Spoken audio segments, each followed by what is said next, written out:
Muy buenos días, tengan todas y todos los presentes que este día se han conectado a través de las diferentes plataformas digitales disponibles para este evento. Sean todos bienvenidos a la conferencia organizada por el Club de Estudiantes del Colegio de Ingenieros Civiles de México, sede Huanazcapotzalco, en colaboración con el capítulo estudiantil del ACI Huanazcapotzalco, dentro de la Semana de la Ingeniería, todos para uno y uno para todos. Mi nombre es Román Jair Barrea de Jesús y seré su moderador. El día de hoy, el tema a tratar es la ingeniería industrial en una obra de construcción.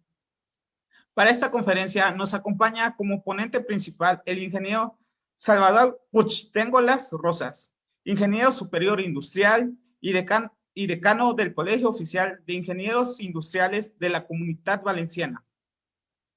Les recordamos que pueden enviarnos sus preguntas dirigidas a través de la plataforma Slido con el hashtag estudiantesCECICM, dado que tendremos una sesión para responderlas. A continuación, leeré la semblanza de nuestro ponente invitado. El ingeniero Salvador Puchtengolas Rosas es ingeniero superior industrial,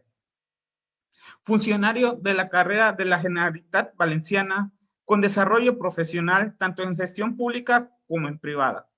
en los campos de la ingeniería y mantenimiento industrial, gestión de calidad en procesos industriales, economía y gestión de la salud, gestión de equipos de trabajo y de obra de construcción, así como en prevención de riesgos laborales. Cuenta con un máster en los campos de la seguridad en el trabajo, la higiene industrial y la ergonomía, la psicosociología, así como en organizaciones saludables. Es jefe de departamento en el Servicio de Ingeniería del Departamento de Salud Valencia La Fe. Además, decano del Colegio Oficial de Ingenieros Industriales de la Comunidad Valenciana. Les recordamos que pueden enviarnos sus preguntas dirigidas al ponente a través de la plataforma Slido utilizando el hashtag estudiantesCECICM, dado que tendremos una sesión para responder sus preguntas. Ingeniero Salvador Puchtengolas Rosas, en nombre del Club de Estudiantes del Colegio de Ingenieros Civiles de México, le doy la más grata bienvenida a esta conferencia y le agradezco por acompañarnos el día de hoy. Puede dar inicio a su presentación. Muy buenas tardes desde aquí, desde España. Muy buenos días allá en México.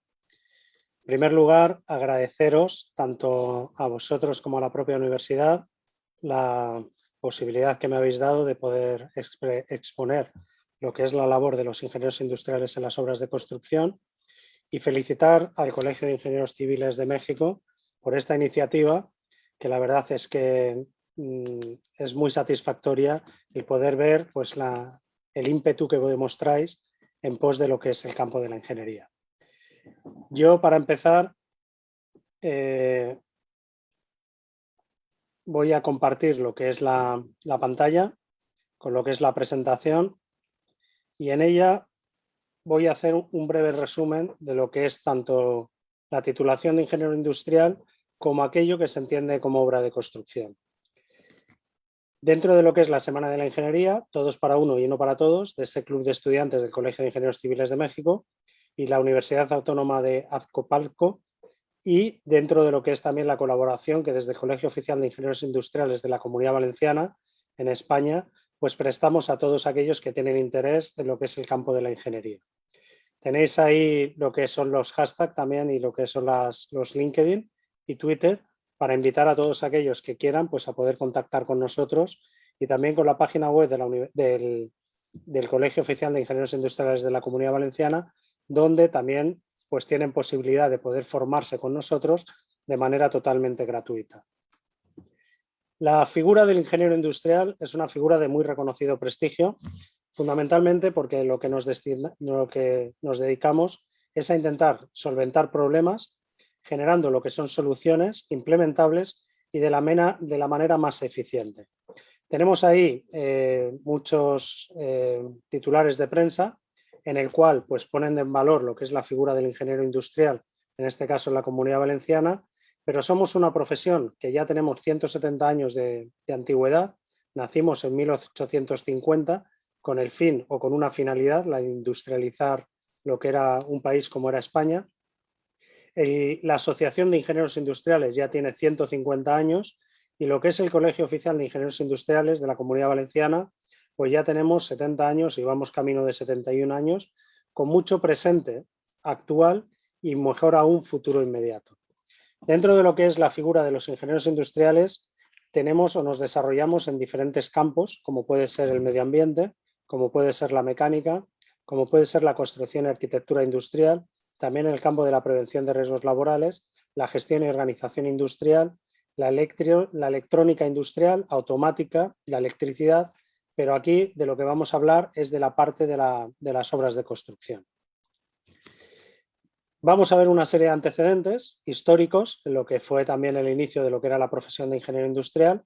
Veremos lo que es la habilitación profesional de los ingenieros industriales aquí en España.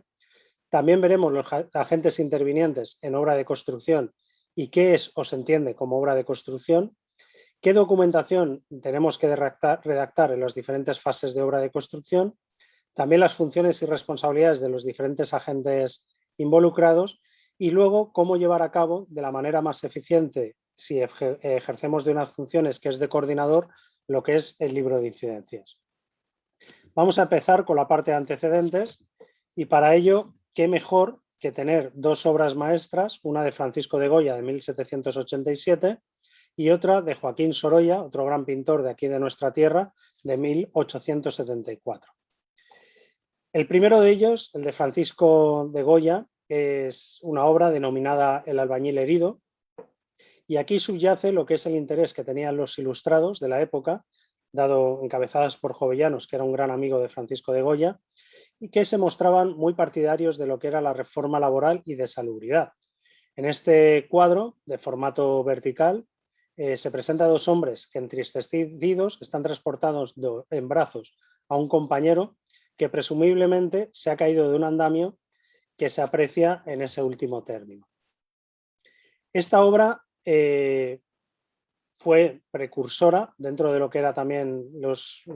la parte que estábamos comentando, difundía iconográficamente un edicto de Carlos III que ya regulaba en aquel entonces, en 1787, la construcción de andamios y fomentaba lo que eran las medidas de seguridad de la construcción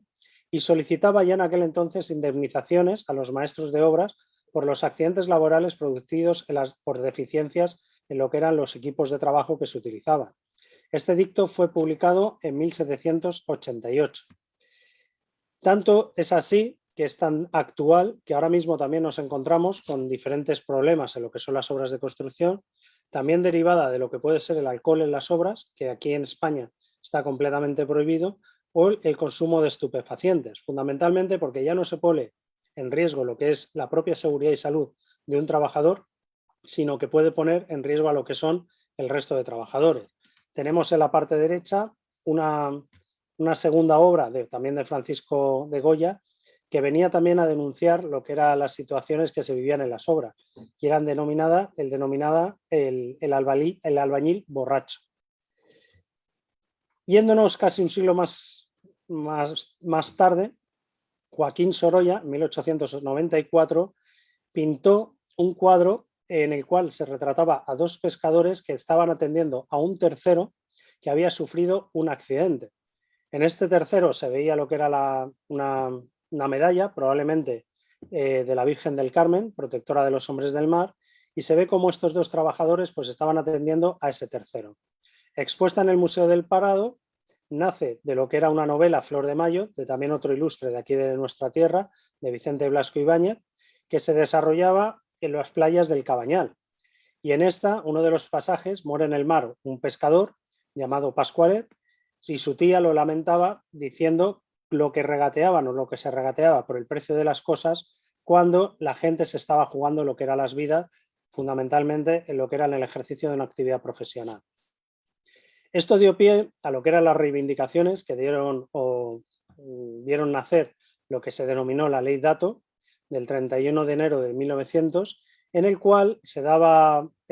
o se oía lo que era un largo proceso iniciado y desarrollado durante el siglo XIX y eran las reivindicaciones y luchas de diferentes movimientos y clases políticas por el proceso de institucionalización del propio Estado para la protección social de lo que eran los trabajadores. Ahí dio pie de la Comisión de Reformas Sociales o de la Comisión Moret, establecida en 1883, se dio o nació lo que era el Instituto de Reformas Sociales, creado en 1903, y también la creación en 1908 del Instituto Nacional de Previsión, que es el actual organismo vertebrador de la Seguridad Social, que es el que protege o da cobertura a los trabajadores en caso de accidentes de trabajo.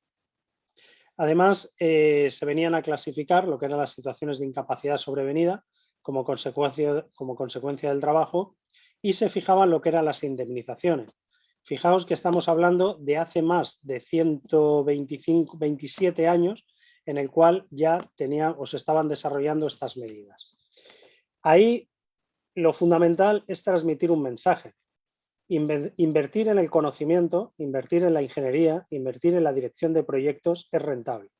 ¿Por qué? Porque por cada euro que se invierte en proteger, según lo que marcaba la Agencia Europea para la Seguridad y Salud en el Trabajo, tenemos un retorno de 2,2 euros. Eso es muy importante porque a los empresarios, fundamentalmente aquí en España, tienen una gran responsabilidad por los accidentes que sufren sus trabajadores. Hay una ley, que es la Ley 36 del 2011, que en un artículo en el 96, apartado 2, viene a establecer que los empresarios son responsables, pues los garantes de la seguridad social son los responsables en el caso de accidentes de trabajo o enfermedad profesional, siempre y cuando no puedan demostrar que han hecho lo suficiente y adecuado para poder haber evitado esta situación de riesgo. Y es que las estadísticas en el ámbito laboral son más que preocupantes y a los ingenieros nos preocupan muchísimo, porque si nos vamos a cifras del año 2019, estamos casi con 1.782 accidentes de trabajo por día natural, de los cuales una cifra son 2,2 accidentes mortales por día laboral o 1,34 accidentes mortales por día natural. Pero si nos vamos a cifras del Ministerio en diciembre del año 2020, de enero a noviembre se habían producido 1.334,15 accidentes de trabajo por día, con unas estadísticas superiores a las del año anterior, con 2,72 accidentes mortales por día laboral y 1,66 accidentes mortales por día natural. Es decir, estamos en unas cifras más que preocupantes, fundamentalmente porque si bien habíamos conseguido reducir lo que eran las cifras de siniestralidad laboral, donde ya en los años 70, cuando se pusieron en marcha lo que eran los institutos regionales de seguridad y salud en el trabajo y los planes de seguridad y salud laboral, nos encontrábamos que España tenía o sufría una cifra de 2.100 accidentes, perdón, 2.100.000 accidentes anuales, de los cuales 2.693 eran mortales y 15.000 ocasionaban lesiones definitivas que se indemnizaban según baremo. Estas cifras, gracias a las políticas activas de accidentes de trabajo, se consiguieron reducir hasta en el año 2000 y ahí con políticas activas como eran los planes de contingencia que se implementaron, planes contra la siniestralidad laboral que se implementaron en todo el ámbito nacional y fundamentalmente aquí en la Comunidad Valenciana, conseguimos reducir lo que eran las cifras de siniestralidad laboral de esos 2.100.000 que se producían en los años 70 o del millón de accidentes que se producían en los años 2000 a casi 400.000 accidentes que se produjeron en el 2013. Esa reducción, si bien hasta el año 2013 estuvo también motivado el 2007 al 2013 por la crisis económica que vivimos aquí en España, lo que está claro es que esas curvas o esa tendencia se rompió y a partir del 2013 con las cifras de recuperación fue increciendo, pero lo preocupante o lo realmente preocupante son los datos que nos estamos manejando en un año de pandemia como el año 2020, donde no solo las cifras de accidentes laborales han bajado de carácter mortal, sino que encima se han incrementado. ¿Y por qué es importante el ingenio de la ingeniería para reducir lo que son los riesgos en obras de construcción? Pues fundamentalmente porque con los costes laborales que tenemos por la siniestralidad laboral en España, que aproximadamente estamos hablando de unas cifras del 2,7%, aproximadamente el 3% anual, nos estamos conjugando lo que es la recuperación económica, ya que el coste de la siniestralidad laboral puede oscilar entre lo que marca la Agencia Europea o un instituto de un determinado sindicato entre los 18.000 millones a los 36.000 millones de euros de coste de la siniestralidad laboral asegurada por año.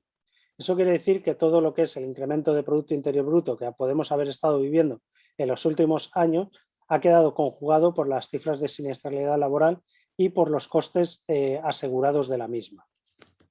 Y es que la situación de las personas es la que nos lleva pues, a tener determinados o a asumir determinados riesgos en lo que es la ejecución de los trabajos. Por ejemplo, también aquí tenéis un ejemplo de una foto donde podemos ver a un trabajador ubicado por la parte exterior de una determinada barandilla, limpiando lo que es el acristalamiento de lo mismo, cuando es mucho más sencillo hacerlo desde la parte interior y con una simple lanza poder haber limpiado los cristales. Pero nos lleva a asumir una serie de riesgos con un riesgo de caída de más de 2 metros y jugándose la vida sin tener en cuenta las repercusiones que puede tener. Vamos a hablar de lo que es la figura de los ingenieros industriales aquí en España. La figura del ingeniero industrial es una profesión regulada. ¿Qué quiere decir que es una profesión regulada? Que tenemos unas corporaciones de derecho público, que son los colegios profesionales, en los cuales, si queremos ejercer la profesión de ingeniero industrial, disponemos del título profesional habilitante que nos facilitan las universidades acreditadas, nos permite o nos da el derecho de ser admitido en el colegio profesional para el ejercicio de la profesión de ingeniero industrial.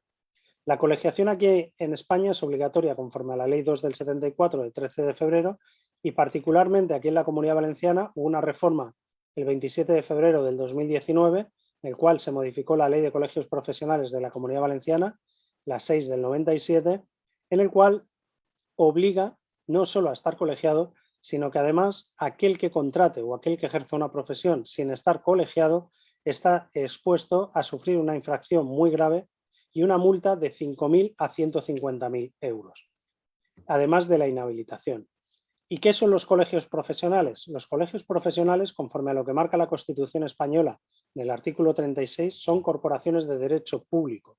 ¿Qué quiere decir esto? Que somos como administración. Estamos al servicio del administrado, estamos al servicio de la administración y estamos al servicio del resto de profesionales y del resto de la sociedad. Tenemos personalidad jurídica y plena capacidad para cumplir con los fines que tenemos y estamos regulados por una serie de estatutos que es el que nos confiere las capacidades y competencias. Fundamentalmente, y como decía, ya no solo es ese fin profesional, sino que además tenemos un fin social y es el del control deontológico de la profesión. Impedir que todo aquel que no tenga la titulación profesional habilitante y no esté capacitado ni tenga competencias para ejercerla pueda poner en riesgo lo que es la seguridad de los usuarios y para eso podemos ejercer lo que es la potestad judicial de poder denunciar lo que es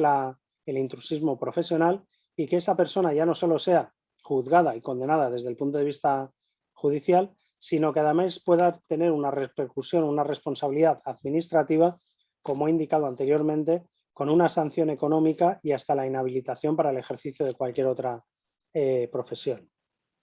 Y esto es lo que nos encargamos fundamentalmente dentro de lo que es la defensa de la profesión, lo que son las corporaciones de derecho público y en este caso los colegios profesionales. Impedir que alguien pueda estar estafando,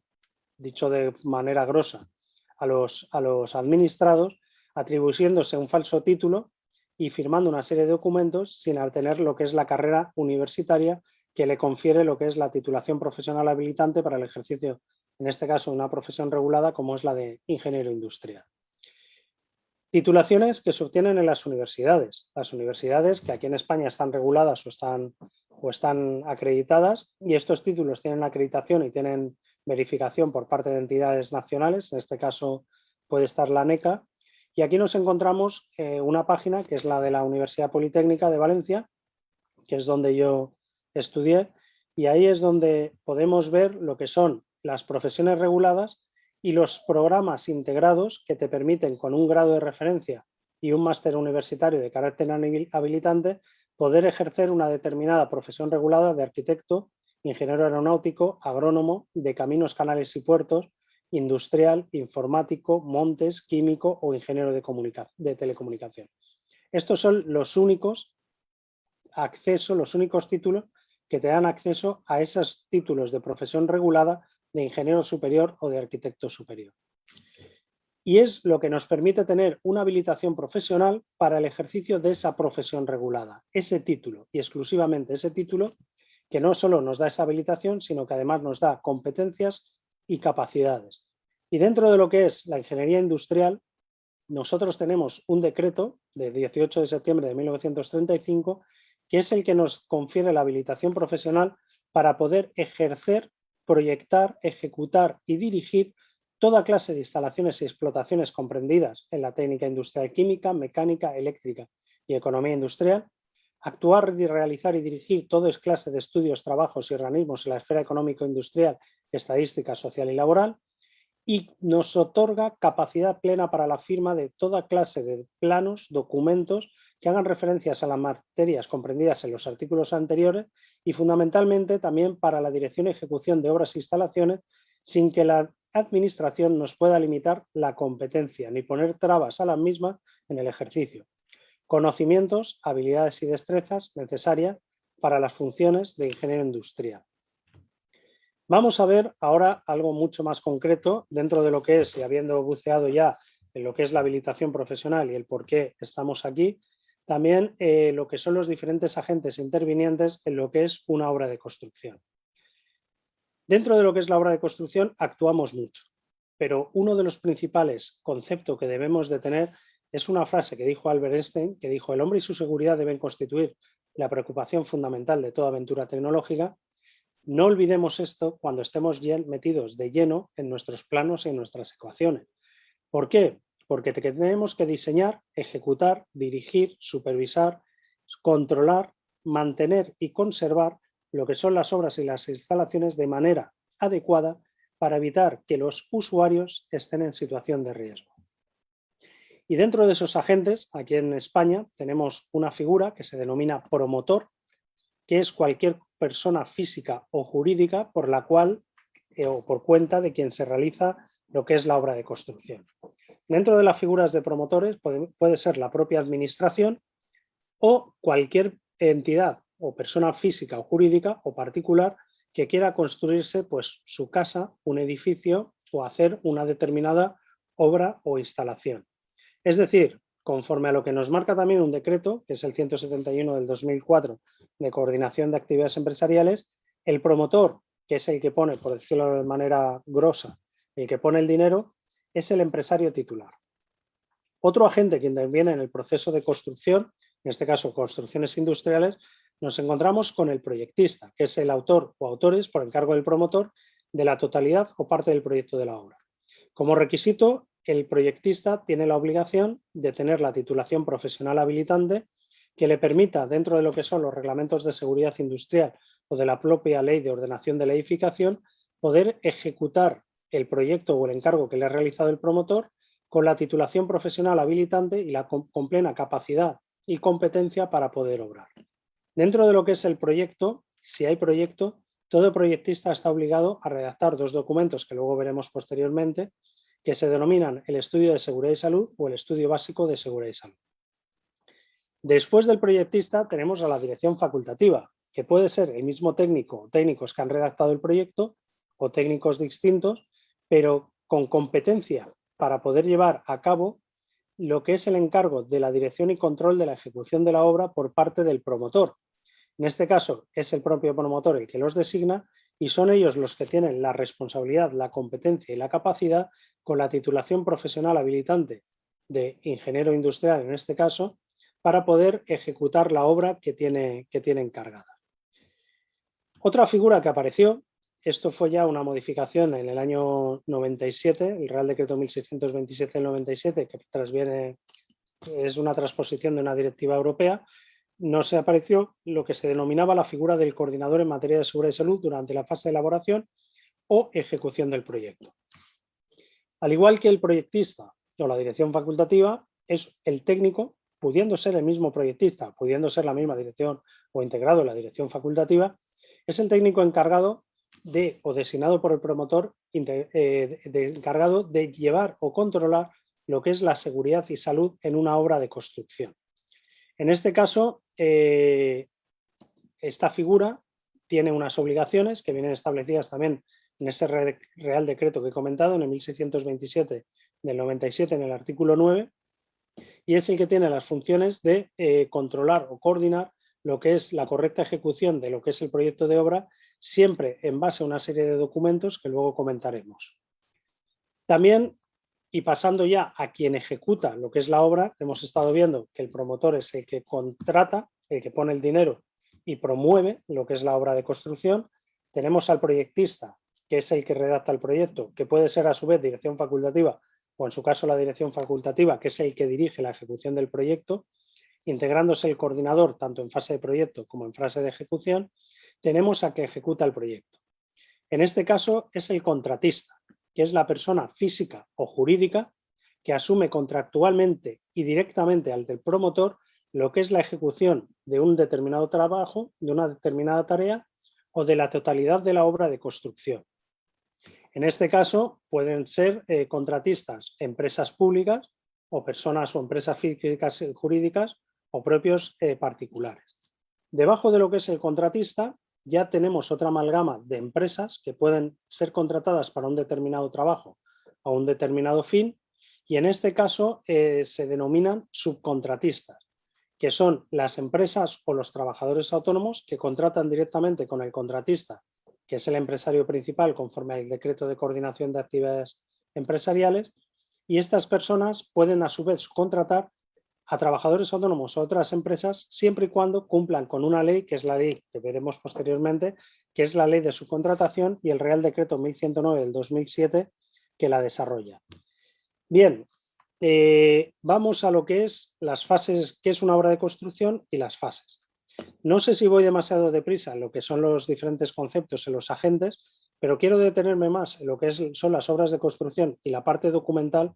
que lo que son los agentes intervinientes, que teniendo vosotros una titulación de ingenieros en este caso, pues probablemente ya conoceréis bien quiénes actúan en lo que son las obras de construcción. Bien, ¿qué entendemos aquí como obras de construcción? Aquí tenemos una serie de reglamentaciones que son las que regulan lo que son las obras de construcción. En este caso nos lo define un Real Decreto, que es el 1627 del 97, que deriva de lo que es la Ley de Prevención de Riesgos Laborales,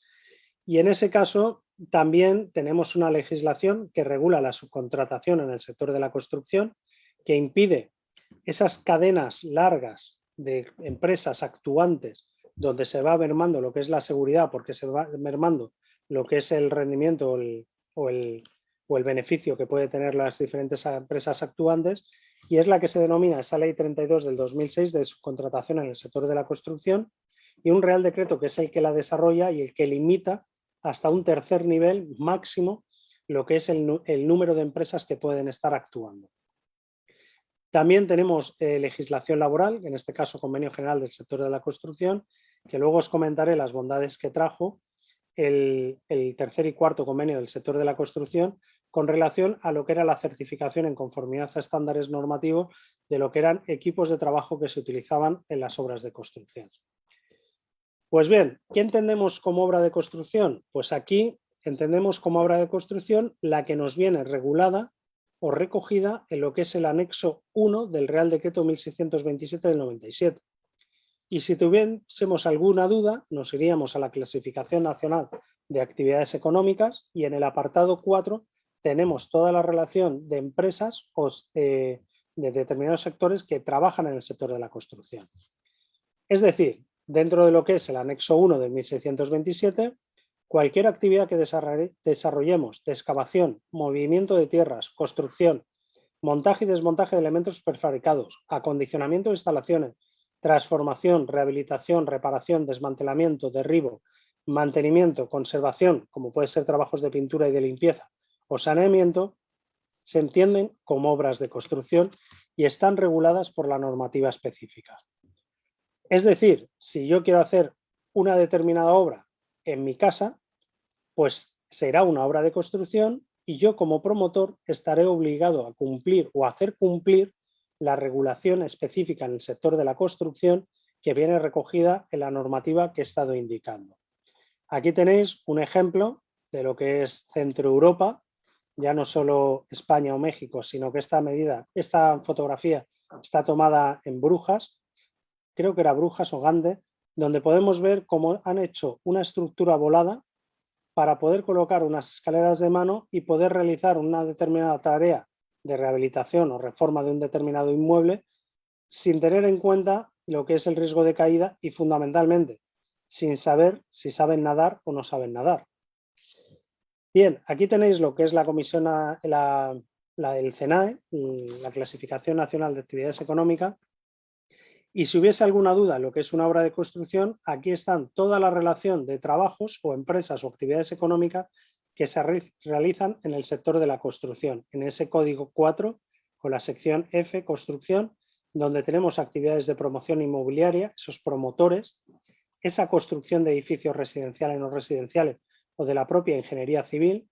también la construcción de carreteras, puentes, túneles, vías férreas, redes para fluidos, redes de saneamiento, eléctricas y de telecomunicaciones, es decir, todo aquello a lo que nos dedicamos los ingenieros. Y no solo eso, también como ingenieros tenemos que tener lo que es el conocimiento de aquellas actividades que pueden presentar determinada peligrosidad o determinados riesgos especiales y que requieren un principal control o vigilancia por parte de los empresarios. Aquí hay una figura en España que se llama la presencia de recurso preventivo, que es el que cuando se desarrolla alguna de las actividades que tenéis ahí expuestas, que vienen del anexo 2 del Real Decreto 1627 del 97, es obligatorio que haya una persona vigilando y controlando que los trabajadores que ejecutan esos trabajos lo estén desarrollando con procedimientos adecuados, con instrucciones de trabajo y con equipos de trabajo y maquinaria adecuados para el trabajo que tengan que desarrollar. Es decir, todos aquellos que presenten especial riesgo de sepultamiento, hundimiento, caída de altura, entendida la caída de altura, aquel posicionamiento de un trabajador a más de 2 metros de altura, también la exposición a agentes químicos o biológicos que supongan especial gravedad. En este caso, hemos estado expuestos a una especial peligrosidad por un contaminante biológico, ese virus SARS-CoV-2 que nos está volviendo locos a todo el mundo, que es un contaminante biológico y que produce una determinada enfermedad, la COVID-19. También aquellos trabajos con exposición a radiaciones ionizantes, donde obliga a tener o delimitar lo que son las zonas controladas o vigiladas. También trabajos en proximidad, tenemos un Real Decreto específico, el 614 del 2001, para las líneas eléctricas de alta tensión. También aquellos trabajos que presuntamente puedan poner en riesgo al trabajador por ahogamiento, por inmersión. También excavaciones de túneles, pozos o movimientos de tierra subterráneos. Trabajos de inmersión con equipo subacuático, en cajones de aire comprimido, la utilización de explosivo o el montaje y desmontaje de elementos prefabricados pesados. En este caso, los ingenieros tenemos que velar porque haya una persona específicamente allí al pie de la obra, al pie del tajo, que esté controlando que los protocolos y los procedimientos y las instrucciones que nosotros hemos facilitado se estén cumpliendo. Visto eso, vamos a lo que son las fases de obra de construcción. En este caso, aquí en España tenemos dos situaciones, o se nos pueden dar dos situaciones en fase de proyecto. Que haya un trabajo que requiera proyecto o que haya trabajos que no requieran la redacción de proyecto. En las obras con proyecto son aquellas que normativamente obliga la reglamentación a que en fase de diseño, en este caso de ideación de lo que es una obra, se tenga que redactar un proyecto. Tenemos la ley 3899, la ley de ordenación de la edificación, que nos indica dónde y cuándo tenemos que hacer esos proyectos, la ley de carreteras, la propia ley de industria, la ley 2192, en relación a lo que son las instalaciones industriales, como pueden ser instalaciones de equipos de climatización o ventilación mecánica, instalaciones térmicas, instalaciones de gases, instalaciones eléctricas, instalaciones de aparatos de elevación, ascensores. También la Ley General de Telecomunicaciones o la de Puertos del Estado y de Marina Mercante. Si estamos realizando queremos realizar un trabajo en este determinado ámbito, tenemos la obligación de redactar proyecto. Lo que pasa es que es cierto que muchas veces nos encontramos con tareas o actividades donde no permiten pararte a redactar un proyecto por la premura que tienes en la realización de un trabajo y que te obligan a tener que adaptar o redactar una serie de documentación de manera rápida para poder iniciar lo que son los trabajos, o ni ello, no necesitan ni lo que es la documentación. En este caso, en aquellas obras donde no es requerible lo que es la redacción de un proyecto, nos podremos encontrar en obras de mantenimiento y conservación sencillas, lo que se denominan obras menores, como puede ser revoco y pintura de fachadas, patios, cableado en fachadas, etc.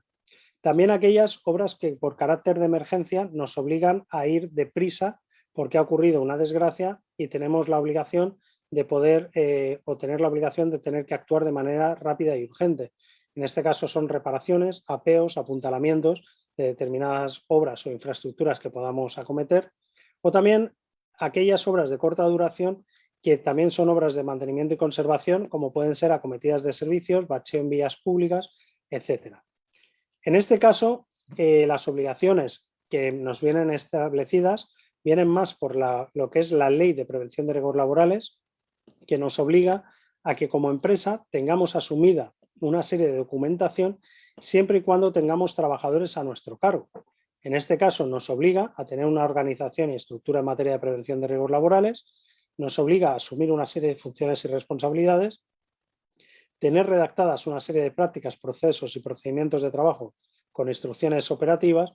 también asignar una serie de recursos económicos, materiales y humanos a lo que es la prevención de riesgos laborales, y todo ello confiere o configura lo que es un determinado documento, que es un manual de gestión que se denomina legalmente plan de prevención. Las dos herramientas que echan a andar ese plan de prevención son la evaluación de riesgos y la planificación de acción preventiva. En este caso, la evaluación de riesgos nos obliga a tener o a valorar todos aquellos riesgos que no se hayan podido eliminar, y en este caso también tener en cuenta lo que son las condiciones del centro de trabajo. En este caso serían lo que es una obra de construcción, teniendo en cuenta qué maquinaria o equipamiento o herramientas estamos utilizando, lo que se denomina equipos de trabajo. También los contaminantes a los que podemos estar expuestos, contaminantes físicos, químicos o biológicos, y también los aspectos ergonómicos de carga física del trabajo, para tener en cuenta la planificación de acción preventiva y poder interponer o disponer lo que son las protecciones colectivas o protecciones individuales que minimicen o eliminen los factores de riesgo que hemos podido evaluar. Es decir, tenemos que tener redactado lo que son los sistemas de ejecución, en el cual tenemos que tener los recursos materiales, técnicos y humanos que vamos a emplear, y fundamentalmente, como dice la normativa, tener desarrollado lo que son las instrucciones de trabajo para facilitárselas al trabajador y que el trabajador sepa qué es lo que tiene que hacer, cómo lo tiene que hacer y con qué lo tiene que hacer. Ya si nos vamos a lo que es, o veíamos anteriormente, las obras con proyecto, en obras con proyecto ya no manda la documentación de la empresa, manda la documentación del proyecto. Y aquí, cuando yo redacto un proyecto, me obligo, bien sea a elaborar un estudio de seguridad y salud, o un estudio básico de seguridad y salud. ¿Qué es un proyecto de obra o proyecto de ejecución? Pues no es más que un documento donde se definen y determinan lo que son las exigencias técnicas de qué es lo que voy a ejecutar, cómo lo voy a ejecutar, con qué lo voy a ejecutar y cómo lo voy a terminar, y todas las especificaciones requeridas por la normativa y la reglamentación técnica que me sea de aplicación. Y ahí tendré una carpeta con una documentación técnica y económica, donde hay 4 documentos que tienen que estar sí o sí en ese proyecto de construcción. Es la memoria, el pliego de condiciones, los planos y las mediciones. Todo ello conforme a lo que marca el artículo 8 del 1627 del 97, que yo, como decía Albert Einstein, cuando esté ideando la ejecución de un proyecto, tengo que tener en cuenta qué es lo que voy a hacer, cómo lo voy a hacer y con qué lo voy a hacer, para que sea tanto la fase de ejecución como la posterior fase de utilización absolutamente segura, tanto para los trabajadores como para los propios usuarios de la instalación. En este caso, siempre voy a tener que ir a evitar los riesgos. Si no puedo evitarlos, tendré que evaluar lo que son los riesgos para disponer aquellas protecciones de carácter colectivo o de carácter individual que minimicen o eliminen ese factor de riesgo. Adaptar siempre el trabajo a la persona y no viceversa. Tener en cuenta, y para eso estamos los ingenieros, siempre a la vanguardia y a la evolución de la técnica, siempre sustituir lo peligroso por aquello que entrañe poco o ningún peligro, planificar estructuradamente lo que es la ejecución de la obra para que la prevención siempre vaya en pos de lo que es la propia ejecución de la obra y siempre tener en cuenta que he de anteponer la protección colectiva a la protección individual. Y fijaos que ya el artículo 8 de 1627, que es lo mismo que me está diciendo el artículo 15 de la Ley de Prevención de Riesgos Laborales, me indica que tengo que facilitar instrucciones a los trabajadores. ¿Cuándo es obligatorio un estudio de seguridad y salud? Fijaos que decíamos 2 documentos, o estudio básico. Siempre que hay un proyecto, hay un estudio o un estudio básico. Vamos a la parte del estudio. El estudio es obligatorio aquí en España siempre que me lo reclame el promotor. Bueno, pero la normativa no me dice que sea obligatorio. No. Si yo como promotor doy una instrucción al proyectista de que quiero que se redacte un estudio, se tiene que redactar un estudio. ¿Y qué es un estudio? Un estudio de seguridad y salud es un proyecto dentro de un proyecto. ¿Cuándo es obligatorio o lo marca la normativa? Cuando el presupuesto de ejecución por contrata, calculado como el presupuesto de ejecución material, gastos generales, beneficio industrial, por el IVA correspondiente, ya sea como promotor el 10% o ya sea como contratista el 21%, superen los 450.000 euros, que era lo que aquí en España antiguamente eran los 75 millones de pesetas. Fijaos que estamos hablando de una norma anterior al euro, o sea, pero que aún sigue en vigor. También que la duración estimada de la obra sea de más de 30 días laborables, empleándose en algún momento a más de 20 trabajadores simultáneamente. O que el cómputo de mano de obra, volumen de mano de obra, por el número de días trabajados supere el ratio de 500. O sea una obra de túnel, galería, conducciones subterráneas y presas. En esos 4 supuestos tengo o estoy obligado a redactar el estudio de seguridad y salud. ¿Y qué es el estudio de seguridad y salud? Un documento donde yo tengo que integrar la prevención desde el propio origen de lo que es el proyecto, desde la propia génesis del proyecto, desde el momento en el que está en la cabeza y yo lo meto en el ordenador para luego imprimirlo, tengo que estar pensando qué es lo que voy a ejecutar, cómo lo voy a ejecutar, con qué lo voy a ejecutar y cada fase de ejecución para integrar la prevención, pero ya no solo eso, definir en la ejecución de la obra todos aquellos medios técnicos y materiales que voy a utilizar para poder integrar la prevención junto con ella. Es decir, que lo suyo es que cuando yo redacto un proyecto, a la vez esté redactando lo que es el estudio de seguridad y salud, porque el estudio de seguridad y salud va a ser un documento que está dentro del proyecto, pero no deja de ser un proyecto dentro del propio proyecto. ¿Qué tiene el estudio de seguridad y salud? Los mismos documentos que un proyecto. Memoria, pliego de condiciones, mediciones y presupuesto y planos. Y en este caso, fijaos que es lo mismo el proyecto que lo que es el estudio básico del estudio de seguridad y salud. En este caso, yo en una memoria técnica tengo que describir la obra, con lo que son los condicionantes del entorno que me pueda encontrar, qué métodos de ejecución y fases de ejecución voy a tener, las diferentes unidades de obra, la localización en el centro de trabajo de las unidades de obra que voy a ejecutar, así como cualquier otra actividad que pueda llevarse a cabo en lo que es la propia obra, con identificación y localización de las zonas con riesgos especiales, como hemos visto anteriormente, para saber qué es lo que tengo que vigilar y cómo lo tengo que vigilar,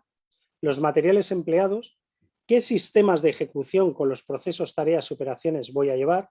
un GAN de obra, un cronograma de obra para saber las diferentes fases, tareas y operaciones, también la identificación de todos los riesgos evitables con las medidas de prevención o los que no haya podido eliminar con las medidas de protección, también las medidas preventivas con equipos de protección, equipos de trabajo o procedimiento técnicos y auxiliares, y todos aquellos servicios de bienestar y salud que deba de disponer lo que es la obra de construcción, ya sean servicios sanitarios y comunes, como pueden ser servicios higiénicos, salas de descanso, comedores, siempre y cuando no lo tenga en un núcleo urbano, tenga la obra en un núcleo interurbano y no puedan los trabajadores poder hacer uso de lo que son las instalaciones dentro de un entorno urbano. Fijaos, esto es a lo que nos dedicamos, a definir claramente qué es lo que voy a hacer, cómo lo voy a hacer y con qué lo voy a hacer. Aquí tenéis lo que son unas placas de forjado, una estructura de prefabricado de hormigón con una nave industrial, donde fijaos claramente cómo se distribuyen lo que son los croquis de instalación, cómo lo voy a instalar y luego también con las medidas de protección que yo puedo disponer para evitar que el trabajador pueda caer más allá de los 2 metros. ¿Qué son los pliegos de condiciones? Al igual que en el proyecto, el estudio de seguridad y salud tiene que tener su pliego de condiciones. Y en el pliego de condiciones tengo que hacer referencia a todas las normas legales que me sean de aplicación. Las normas reglamentarias, puedo hacer noción a las especificaciones normativas, puedo utilizar una norma alemana, una DIN, una británica, una ABS, puedo utilizar una normativa americana, una francesa, una AFNOR,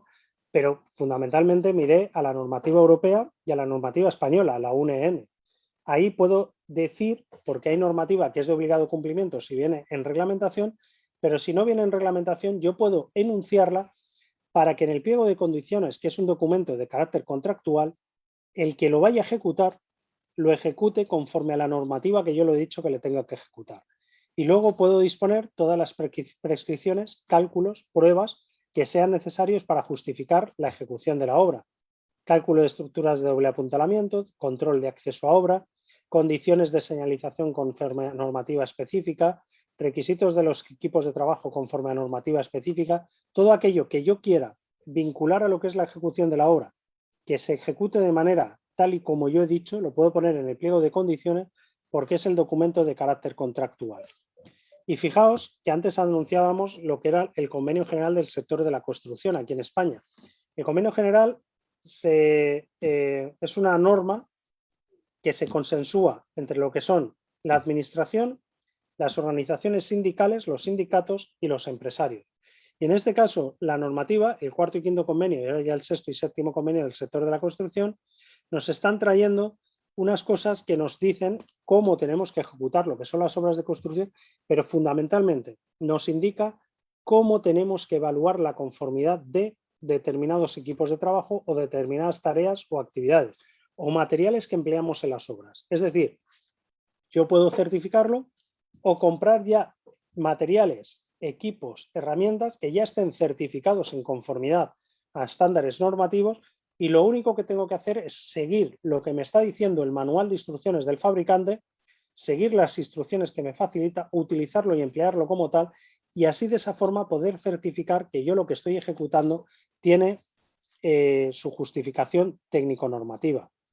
También tenemos el apartado de planos, que tienen que ser generales y de detalle, lo más descriptivos y coherente posible, con la representación adecuada,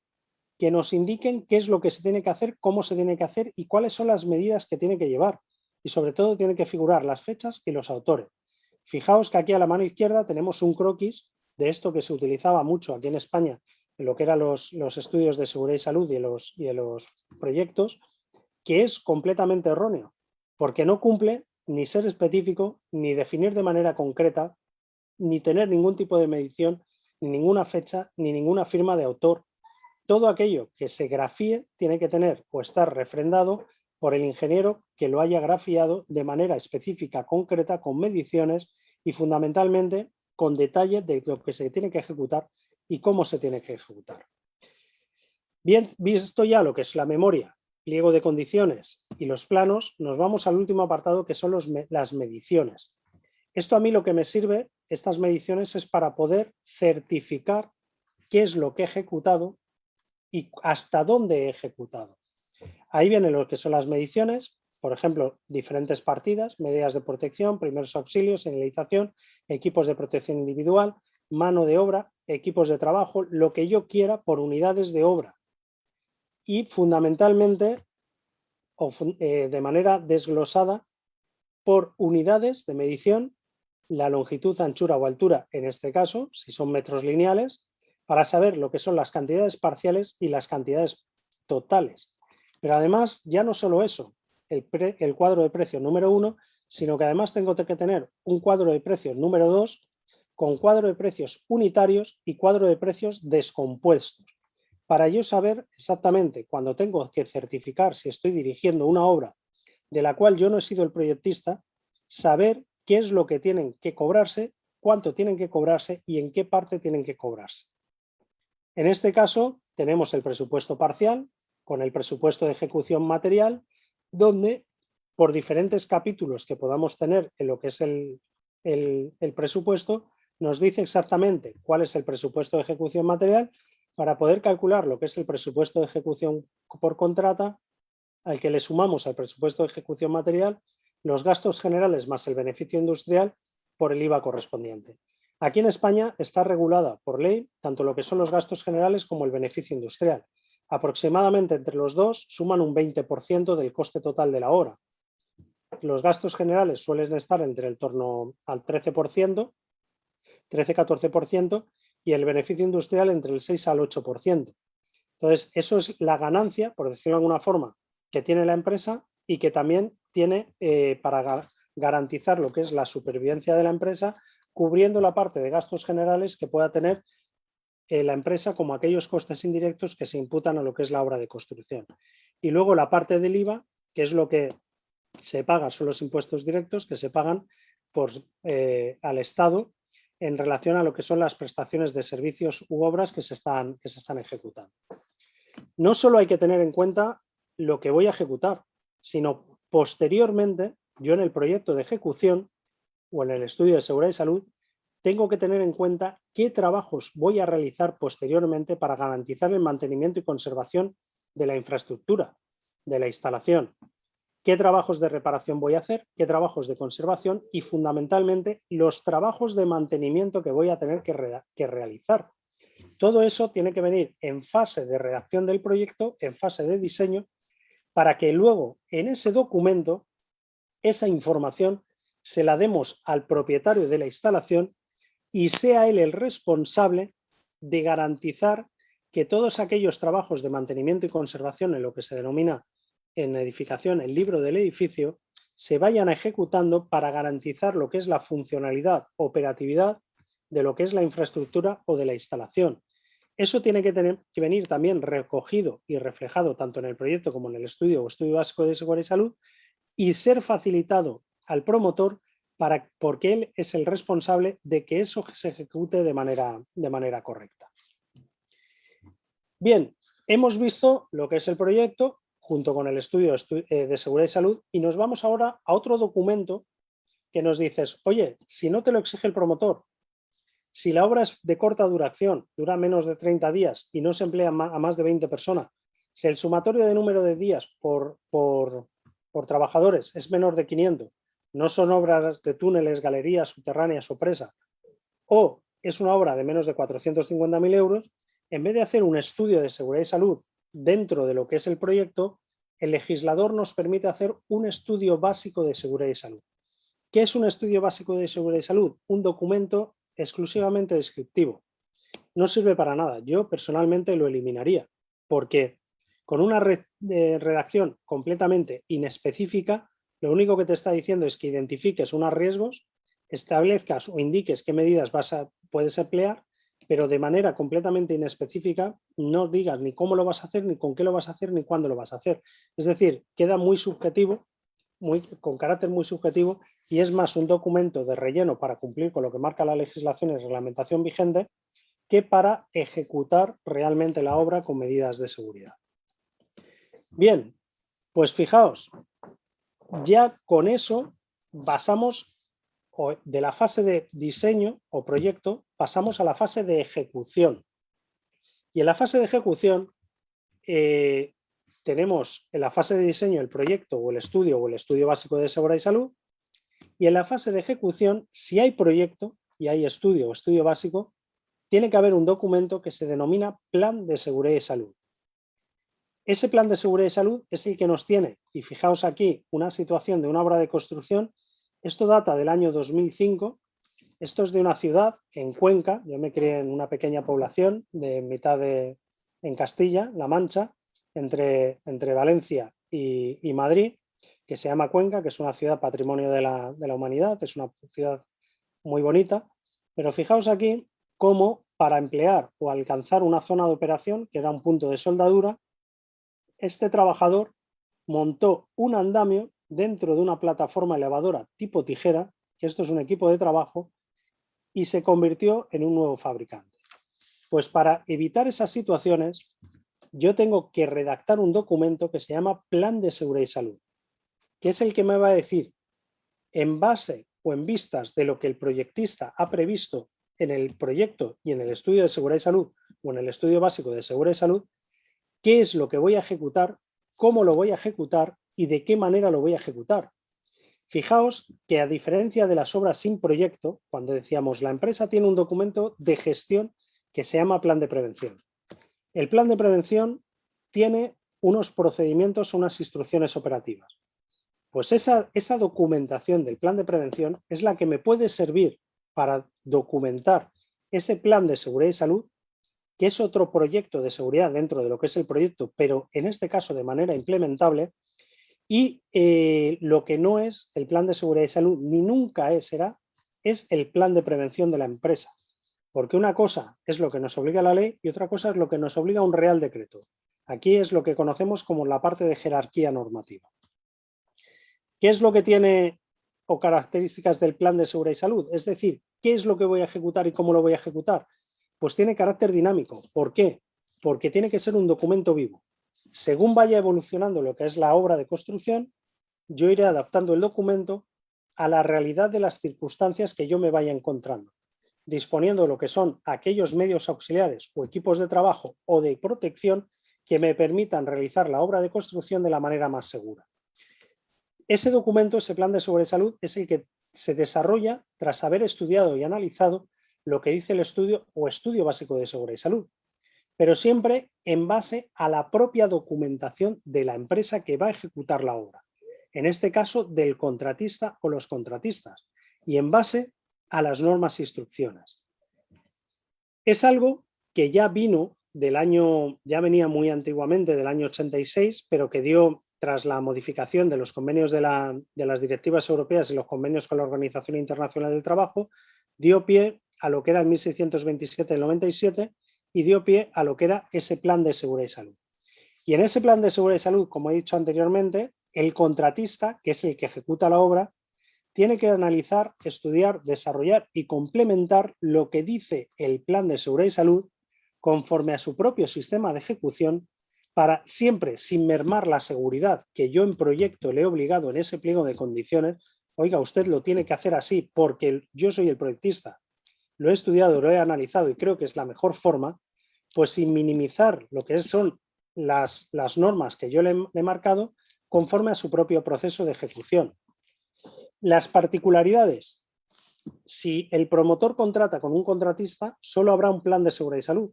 si hay proyecto. Pero si el promotor contrata con varias empresas, en la obra habrá tantos planes de seguridad y salud como empresas haya contratado el promotor. Si hay un contratista, un plan. Si hay 3, 4, 5, 6 contratistas, tantos planes de seguridad y salud como contratistas haya en la obra. Y cada uno con respecto a su propia tarea o actividad. Y ahí es donde aparece la figura del coordinador en materia de seguridad y salud. Yo, para haber redactado ese documento, tengo en cuenta mi documentación empresarial, pero fundamentalmente, si hay evaluación de riesgos, tiene que ser redactada también por un técnico competente, que en este caso tiene que ser técnico en prevención de riesgos laborales. Y además, en ese plan de seguridad y salud, es el contratista, la empresa que va a ejecutar, en aquellas actividades o procesos que hemos visto los considerados como reglamentariamente peligrosos y hemos dicho que tenía que haber una presencia de recurso preventivo, me tendrá que indicar cómo va a llevar a cabo esa presencia de recurso preventivo en obra. ¿Quién va a ser la persona o quiénes van a ser la persona con la capacitación mínima de nivel básico en materia de prevención de riesgos laborales que pueda llevar a cabo las actividades de control y vigilancia de la actividad preventiva en la obra y evite que cualquier trabajador pueda cometer una determinada imprudencia. ¿Qué otra documentación tenemos aquí en España? Pues aquí en España tenemos otra serie de documentación, como es la obligación de informar y formar a los trabajadores desde el punto de vista técnico-preventivo, con una formación mínima de 20 horas en materia de prevención de riesgos laborales para poder trabajar en el sector de la construcción, pero además con una información suficiente y adecuada que el empresario tiene la obligación de facilitar en base a lo que es la información o los riesgos y medidas preventivas. Tenemos también un precepto que es el de consulta y participación de los trabajadores. Hay unas figuras que son los delegados sindicales y en materia de prevención de riesgos laborales, los delegados de prevención, con quienes se les tiene que consultar y hacerles partícipes para que ellos puedan asesorar a los trabajadores. Luego también tenemos una obligación. Si la normativa específica te obliga, tienes la obligación de que los proyectos que redactes como técnicos competentes sean visados por el colegio profesional del técnico competente. ¿Qué es un visado colegial? Un visado colegial es un sello que pone el colegio profesional, en este caso sería el de ingenieros industriales, donde dice que ese técnico es competente para poder hacer un determinado tipo de proyecto. También hay otro documento que es cuando tú vas a empezar una obra de construcción, tienes la obligación con carácter previo de decirle a la administración, en este caso a la administración laboral, que vas a empezar una obra de construcción, para que la administración sepa dónde lo vas a hacer, cómo lo vas a hacer y durante cuánto tiempo lo vas a hacer. Y si la administración quiere, pasará a inspeccionar la obra para ver que estás cumpliendo con todas las medidas de seguridad que tú creas conveniente. Y en este caso, el aviso previo se derogó y se le dio el carácter previo a la apertura del centro de trabajo, que es el documento con el que ahora, tras la modificación que ocurrió en el año 2010, es el que ahora vigentemente se informa a la autoridad laboral con carácter previo de dónde vas a ejecutar, cuándo vas a ejecutar y durante cuánto tiempo vas a ejecutar lo que es una determinada obra de construcción. Es lo que se denomina la apertura de centro de trabajo. Y todo esto, ¿qué nos lleva? A responsabilidades. Responsabilidades porque tenemos el deber de cumplir con las normas. Y si no cumplimos con las normas, podemos estar cometiendo una infracción administrativa o un delito en vía judicial. En este caso, en materia administrativa, tenemos una ley, que es la Ley 5 del 2000, que nos indica los tipos de infracciones leves, graves o muy graves, con las sanciones administrativas a las que nos podemos exponer en el caso de incumplir lo que normativamente nos viene impuesto. Pero ya no solo eso, también tenemos en el caso de accidentes de trabajo y enfermedades profesionales, o en el caso de actuar con una imprudencia dolosa, lo que se denomina la responsabilidad penal, que en este caso vienen articulados en el artículo 316 al 318 y que nos confiere una responsabilidad de poder tener pena de cárcel o una infracción, una sanción económica bastante fuerte por haber incumplido lo que son las normativas. Ya no solo eso, la responsabilidad también civil, que es la obligación de indemnizar a todo aquel que por acción u omisión, interviniendo culpa o negligencia, yo haya causado daño en un tercero. Tengo también la obligación de tener que indemnizarle. Y luego tenemos las indemnizaciones aseguradas, que en el caso de accidente de trabajo o enfermedad profesional, también la administración pública se encarga de garantizar lo que es la prestación social al trabajador accidentado que haya enfermado, con una indemnización que también puede pagar el propio empresario a través de lo que son los recargos en prestaciones a la seguridad social. Es decir, tenemos mucha responsabilidad como técnicos y por eso tenemos que hacerlo todo de la mejor forma y ya no solo hacerlo de la mejor forma, documentarlo lo mejor posible para no caer en responsabilidades ya no solo administrativas, sino también civiles o penales. Y en este caso tenemos una serie de empresarios, como comentaba yo con el promotor, que ese promotor difiere su responsabilidad o deriva su responsabilidad en lo que son las direcciones facultativas, que somos los ingenieros que llevamos a cabo la dirección de los proyectos, o las figuras de los coordinadores en materia de seguridad y salud, cuyas funciones vienen reguladas y son las que tienen la obligación de coordinar todas las actividades para garantizar que tanto contratistas como subcontratistas como trabajadores autónomos, es decir, todas las empresas concurrentes en un determinado centro de trabajo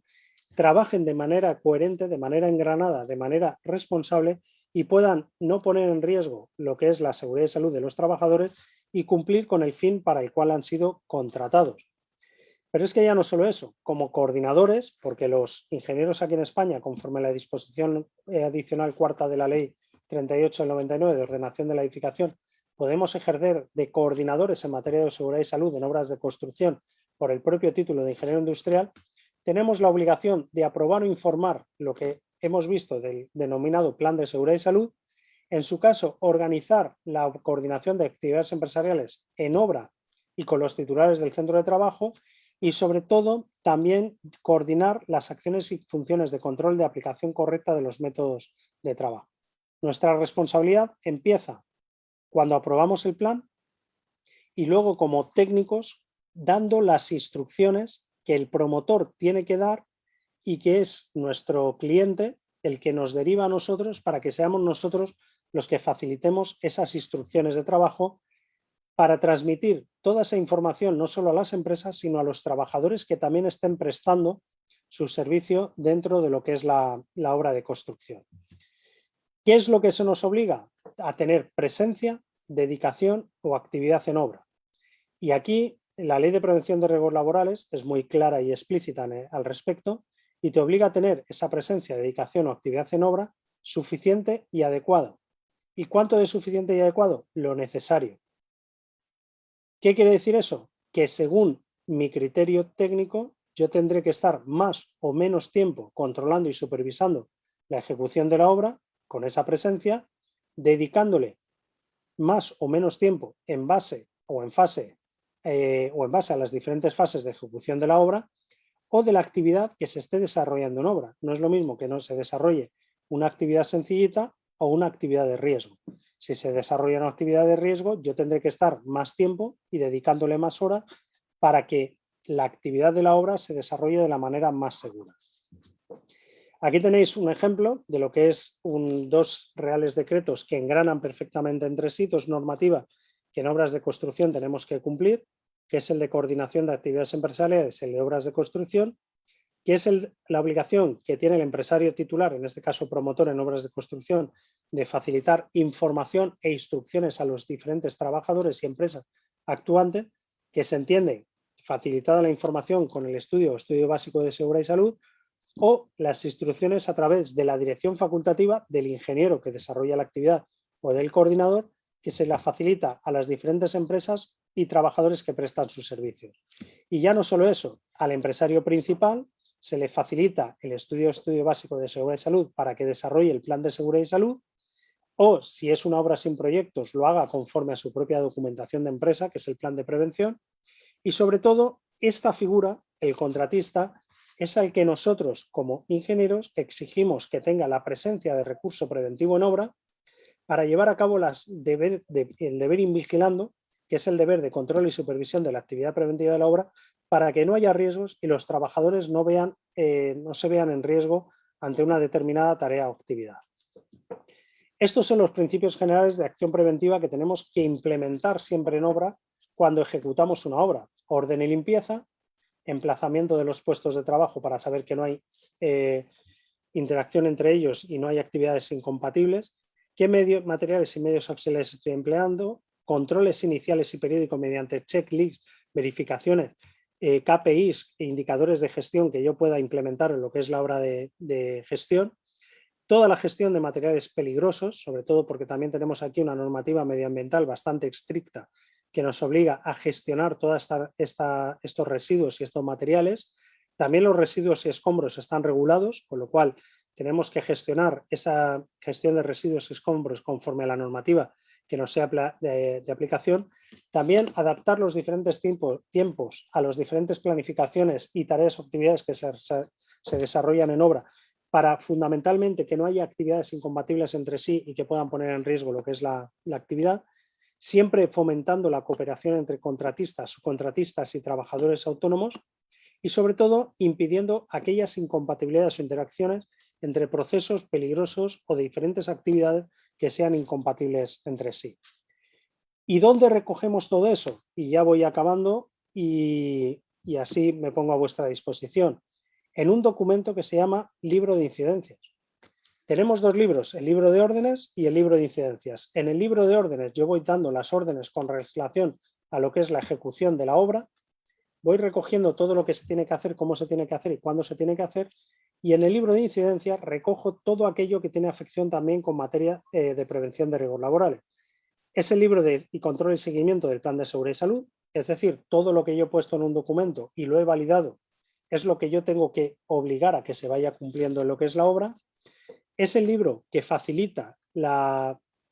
Oficina Técnica Supervisora del proyecto, en el caso de obra pública, o el colegio profesional del técnico competente, en este caso la Corporación de Derecho Público, el colegio oficial, como en este caso el de Ingenieros Industriales de la Comunidad Valenciana, me facilita el libro de incidencias y me indica que yo soy competente para llevar a cabo una determinada actividad, como es la coordinación de actividades empresariales, actividades en obras de construcción,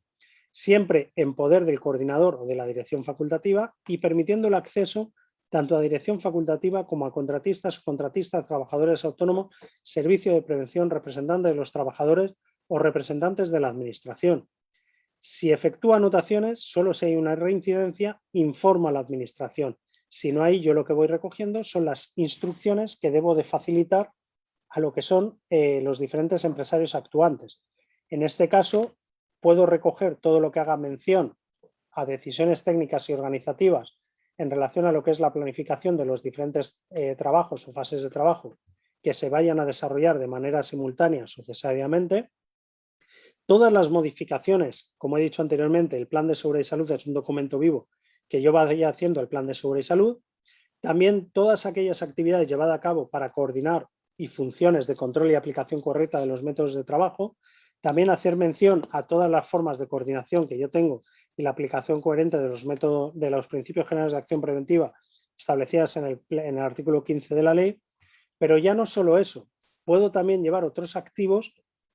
u otros aspectos básicos recogidos en ese libro, como son registros documentales de intercambio de información, de actas de celebración, de impartición de instrucciones, porque es la obligación que yo tengo como coordinador y me ha derivado lo que es el promotor, y también toda actividad de desarrollo conjunto de medidas específicas de prevención y riesgos existentes. Es decir, puedo utilizarlo como libro que dé fe de todo aquello que yo estoy realizando y que me permitirá, con el registro documental acreditativo, justificar que yo he llevado a cabo la presencia, dedicación y actividad que se me requiere en una determinada obra de construcción como técnico competente, en este caso como ingeniero industrial. Ahí tenéis un breve resumen de lo que es la diferente documentación que aquí en España se pide para lo que es la ejecución de las obras, la apertura del centro de trabajo, el estudio básico de seguridad y salud, siempre que haya proyecto, plan de seguridad y salud, siempre que haya proyecto y haya estudio básico, acta de aprobación del plan de seguridad y salud, siempre que haya proyecto y haya estudio y haya plan de seguridad y salud, libro de incidencias, que es el libro si hay coordinador, que en este caso siempre hay coordinador cuando actúa más de una empresa, y el libro de subcontratación que lleva cada contratista si hay cadena de subcontratación. Y yo poco más, pediros disculpas por haberme excedido un poco en el tiempo que nos ha llevado y me pongo a vuestra disposición para cualquier duda, consulta o aclaración que queráis al respecto. Gracias.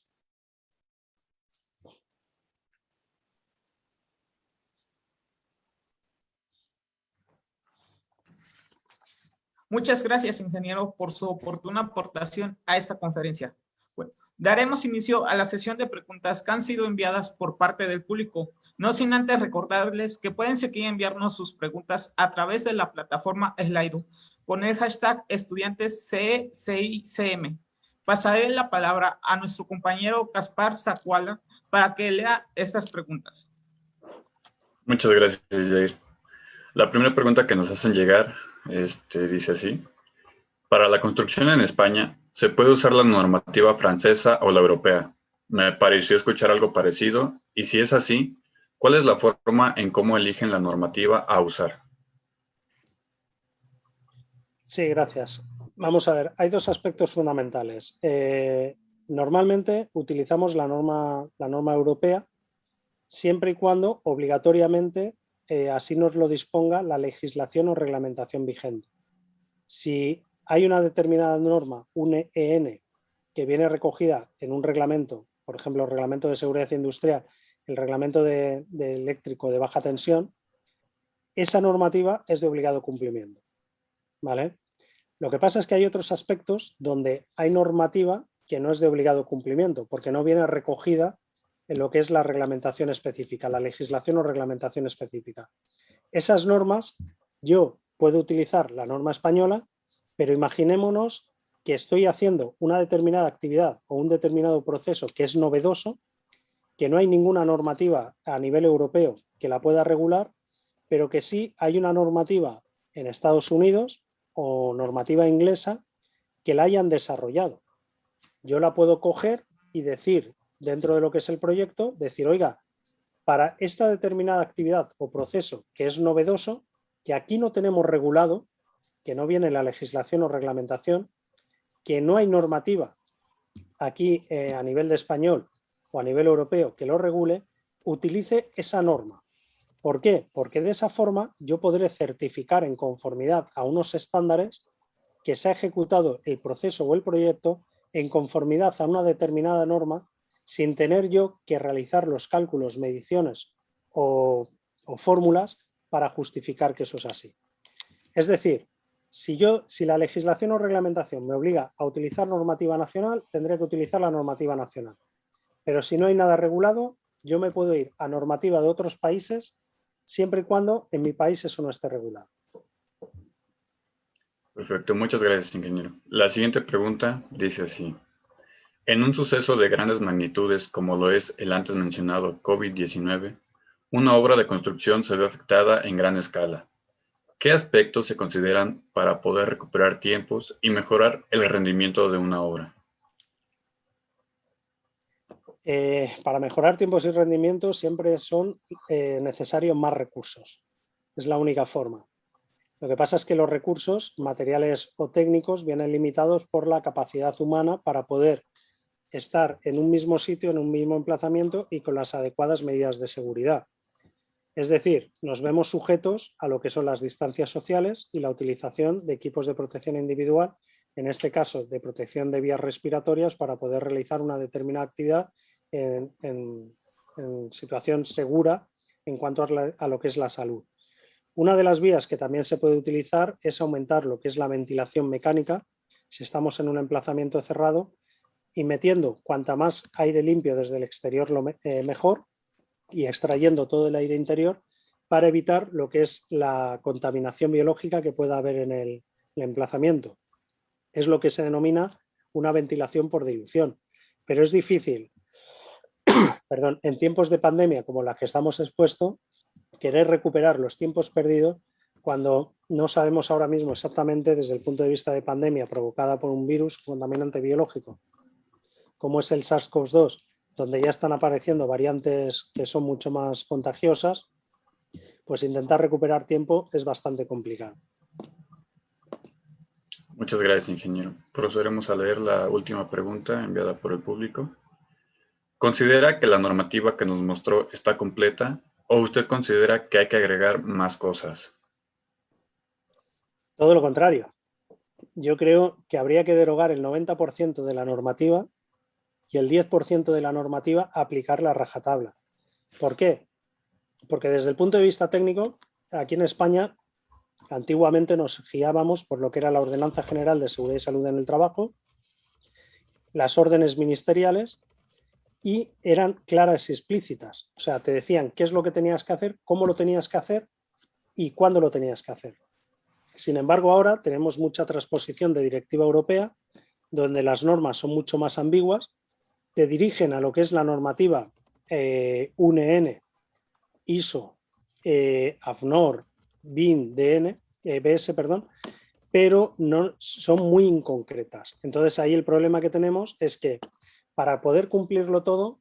es prácticamente imposible, con lo cual yo soy más restrictivo. Dime qué es lo que tengo que hacer, cómo lo tengo que hacer y de qué forma lo tengo que hacer. Para eso, quítame el 90% de la paja, lo que me sobra, y déjame con el grano.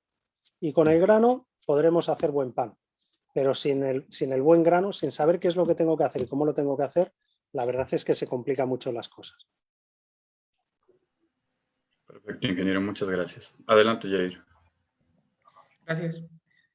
Gracias, ingeniero, por contestar las preguntas dirigidas por el público. Para concluir el evento, cederé la palabra a nuestra compañera Gabriela Sofía Bravo Isodoro, quien es la presidenta del capítulo estudiantil de la CI Guanacapotzalco,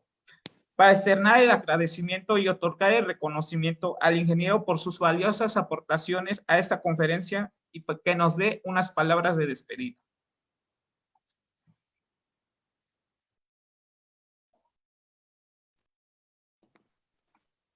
Muchas gracias, Jair. Antes que nada, quiero agradecer a nuestro gran el tiempo para compartirnos su conocimiento en esta disertación. Creo que sus palabras harán eco en muchos de nosotros el día de hoy, ya que comprendimos el arduo trabajo en el que un ingeniero participa en una obra. Además, nos mostró un panorama diferente de la normativa en una construcción. Además, nos mencionó pues la importancia del trabajo en equipo para poder llegar a un bien común. Para la audiencia, esta conferencia les haya servido y haya sido de su agrado. Para continuar con el programa, le haré entrega de un reconocimiento que se estará viendo a través de sus pantallas, el cual dice: el Club de Estudiantes del Colegio de Ingenieros Civiles de México concede el presente reconocimiento al ingeniero Salvador Huitengolas Rosas por su participación impartiendo la conferencia La Ingeniería Industrial en una obra de construcción, en la Semana de la Ingeniería, Todos para Uno y Uno para Todos,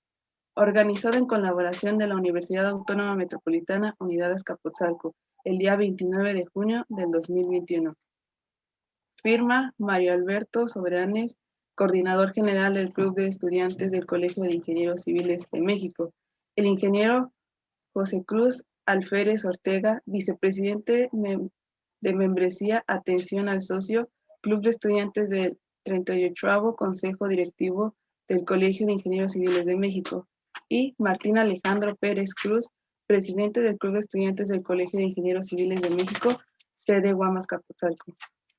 Sin más que agregar, nuevamente le doy las gracias al ingeniero y a todas las personas que nos están viendo vía Facebook Live. Muchísimas gracias. Y lo dicho anteriormente, Gaspar, Martín, Jair, Gabriela, enhorabuena por la iniciativa y por el buen trabajo que estáis realizando.